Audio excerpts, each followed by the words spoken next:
today I'm going to share with you how to make amazing fish food with no preservatives, no soy, no corn, nothing bad for the fish, only amazing ingredients, things that will boost their immune system, keep parasites at bay, keep internal infections at bay, and make your fish look amazing and happy and healthy, and so you can keep them forever. So stay tuned, I'll show you all the ingredients and let's get started.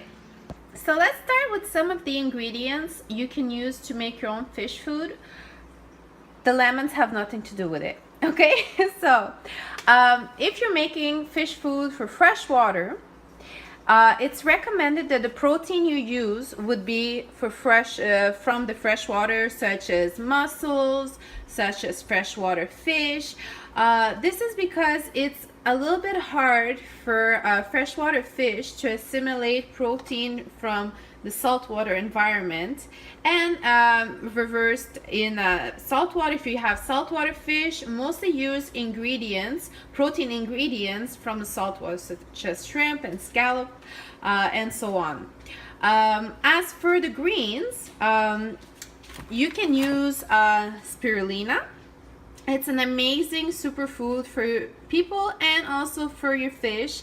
It boosts the immune system, it removes parasites or helps keep parasites at bay. Also, we have as a secret ingredient turmeric. It does pretty much the same thing as spirulina. In other words, it boosts their immune system, and it's also a natural parasite expellent. So for any internal parasites, turmeric is amazing stuff. Also, garlic is amazing. If you read up on garlic, garlic is really good for your fish. It also boosts the taste of the food for them. So one garlic clove like that per quantity that you make in the blender would be enough. Today I'm making just like a lot of fish food, that's why I have several garlic cloves, but don't overdo it on the garlic, because sometimes it has the reverse effect of as making their stomach upset. So just one clove of garlic per batch of food that you're making is quite enough. Also, to supplement the greens, we have some peas.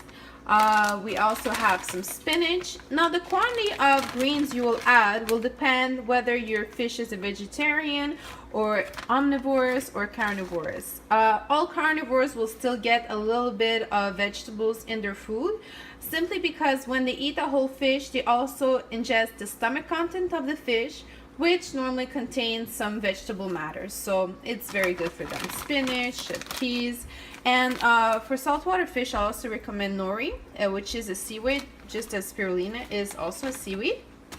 So today in my fish food mix, I'll make some clams, I'll make some tilapia.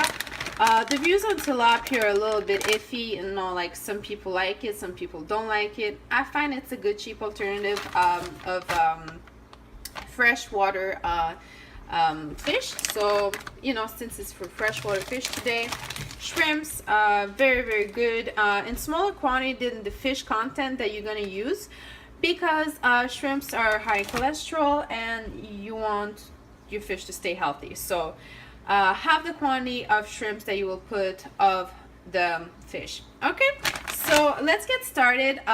First of all, you need a clean blender. Okay, wash your blender, no more smoothie residues or whatsoever in it. Make sure it's clean because it's going in your fish food. So let me prepare my first batch and get back to you. Alright guys, I got my stuff in here, not yet mixed up, just put in the same bowl. It's about 4 times the quantity of one portion of the mix I'm telling you about, because I put all my garlic cloves. There's like a lot of food in here, so I messed it up. Also, this is squid. This is not tilapia. I realized as I was doing the video. Yay, I'm so smart. But anyway, squid is pretty good also. No biggie with that. So now what I'm gonna do is I'm gonna mix this all up and make it like 4 quantities. Add it into the blender with a cup of water in each quantity. And one other thing is I put 1 teaspoon of that and 1 teaspoon of that, which is turmeric and spirulina. So let me mix it up and then we'll be ready to blend it. So the first quantity is in your blender, and make sure you don't overstuff your blender because we want it to efficiently blend what's inside.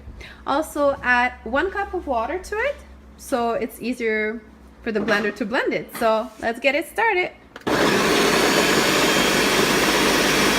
it like you mean it.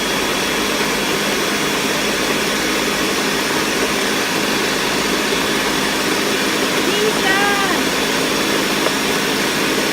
Come on, Ninja, you can do it.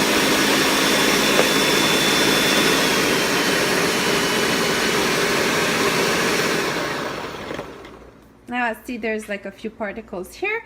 I'll just open it and put them down and reblend a little bit. So basically you have to really blend it well so you don't have some nasty chunks that'll go into your aquarium, unless you have like a predator tank that it can eat pretty much anything, any size.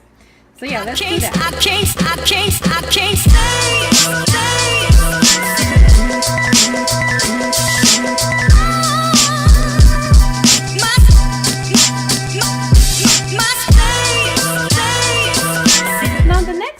Is to transfer your fish food into a plastic bag in which you will store it in the freezer. Put a quantity up to here and then remove the air out of your bag. See, I still have some. And when it's on a flat surface as my stove, just spread it across. If you put too much fish food in your bag, you're gonna need like an ice pick to break it apart. So just make it a very thin sheet, just like the fish food, the frozen fish food you would find in any pet store. A thin sheet, see? It's very thin, and it's going to be easy for you to break apart and then use it as you wish. So there you go, no more air, no nothing. What I will do right now is let it sit for 45 minutes unfrozen here on the stove, so that all the good ingredients such as spirulina and turmeric and garlic gets absorbed by the other food particles, such as like the seafood you put in it, such as the peas, just so it all absorbs in itself. And after that, you're ready to just put it in your freezer and wait until it freezes, and then crack a little piece now and then when you want to feed your fish. When it's in the freezer, make sure it's on a flat surface so it doesn't all chunk up together at the bottom or something and your sheet becomes uneven and very hard to break apart afterwards.